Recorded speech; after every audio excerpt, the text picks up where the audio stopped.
Hello, dear friends. The entire course of World War II demonstrated that it is not only weapon systems with superior performance that can be effective on the battlefield, but also relatively inexpensive, simple solutions. For example, a small anti-tank mine was capable not only of seriously damaging an enemy tank, but also of completely destroying it under favorable conditions, while a simple concrete pyramid could become an insurmountable obstacle for armored vehicles. Among the simple yet effective barriers and weapons, Soviet anti-tank hedgehogs gained particular fame during World War II. Very simple and easy to manufacture, they provided significant assistance to the Red Army in the battles of 1941. An anti-tank hedgehog is the simplest type of anti-tank barrier, usually consisting of a three-dimensional, six-pointed structure. Anti-tank hedgehogs were less effective than minefields, but they could be produced in very large quantities from readily available materials without the use of advanced technology, and were relatively easy to move from one section of the front to another, which was particularly valuable during wartime. As early as the 12th day of the Great Patriotic War, Soviet Major General of the Engineer Corps, Mikhail Gorki, devised his own version of the anti-tank hedgehog, which allowed him to go down in the history of 20th century warfare.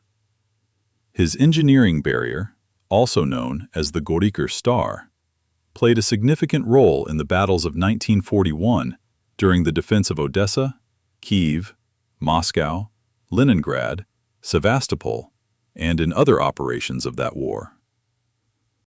The revolutionary nature of the general's idea lay in the fact that the anti-tank hedgehog was not fixed in place like its Czech counterparts, nor was it dug into the ground like a stockade. Upon hitting such an obstacle, the hedgehog would begin to roll, gradually lifting the combat vehicle off the ground. When attempting to get off the hedgehog, the tank often could not do so on its own. The mobility of the hedgehogs was revolutionary and ran counter to the numerous static anti-tank obstacles of those years. Under the pressure of an enemy tank, the anti-tank hedgehog would flip over, ending up under the tank's hull. As a result, the combat vehicle was lifted off the ground. Very often, running over such an obstacle resulted in the running gear being knocked out of commission. At the same time, German tanks with a front-mounted transmission were particularly vulnerable to hedgehogs, as running over them could put the transmission out of commission.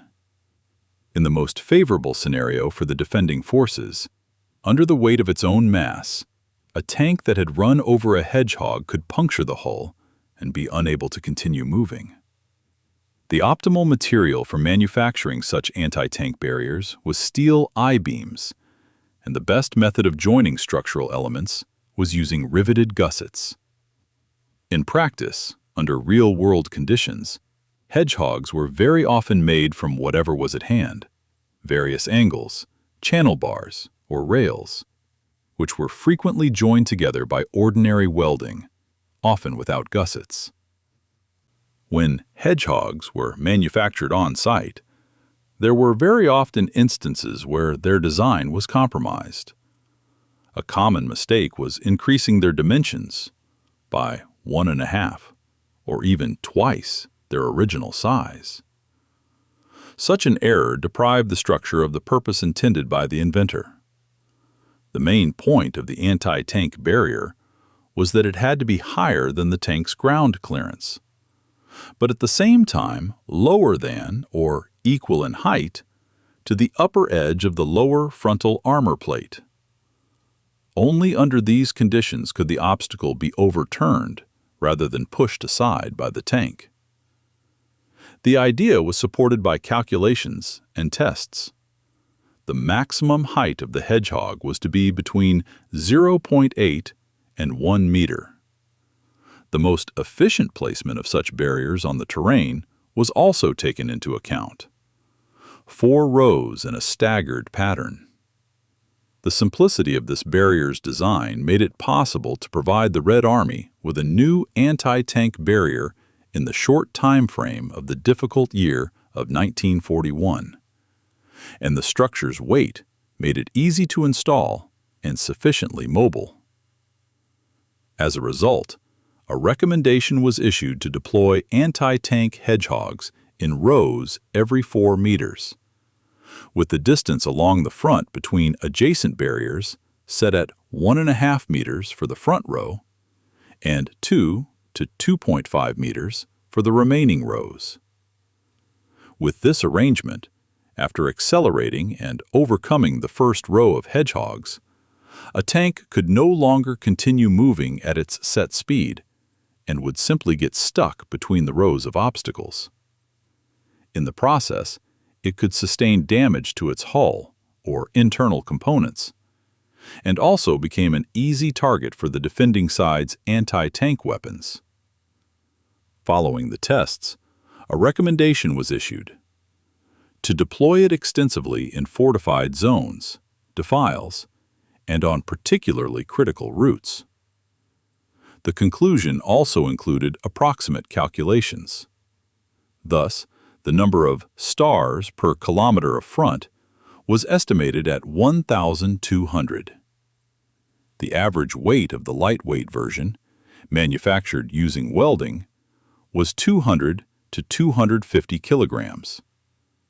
It was specifically emphasized that the design could be mass-produced by any factory. It was also noted that they could be transported to the deployment site in finished form by road and rail. A defensive line of anti-tank hedgehogs, arranged in 4 rows in a staggered pattern, became a very serious obstacle for enemy tanks.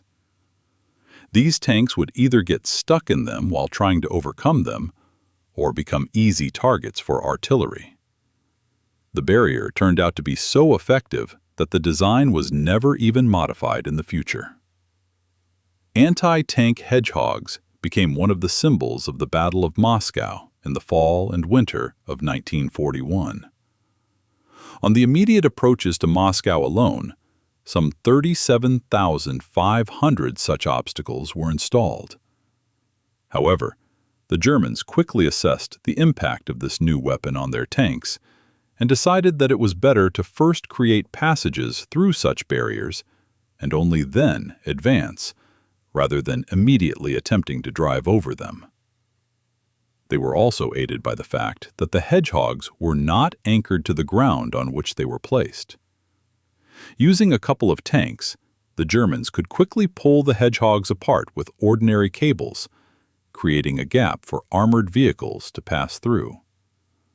Red Army soldiers countered this by placing anti-personnel mines next to the anti-tank hedgehogs, and, when possible, by positioning machine gun emplacements and anti-tank guns near the barriers. Thus, attempts to pull apart the installed hedgehogs by attaching them to a tank could be severely punished by the defenders.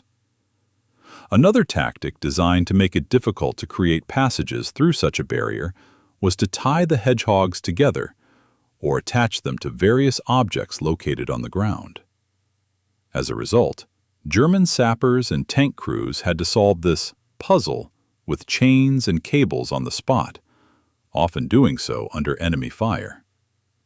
Indeed, the Soviet anti-tank hedgehog proved to be a very simple yet effective means of anti-tank defense.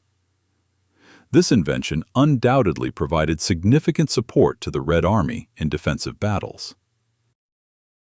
That's all for today. If you liked the video, please give it a like and subscribe to the channel. Bye for now. See you next time.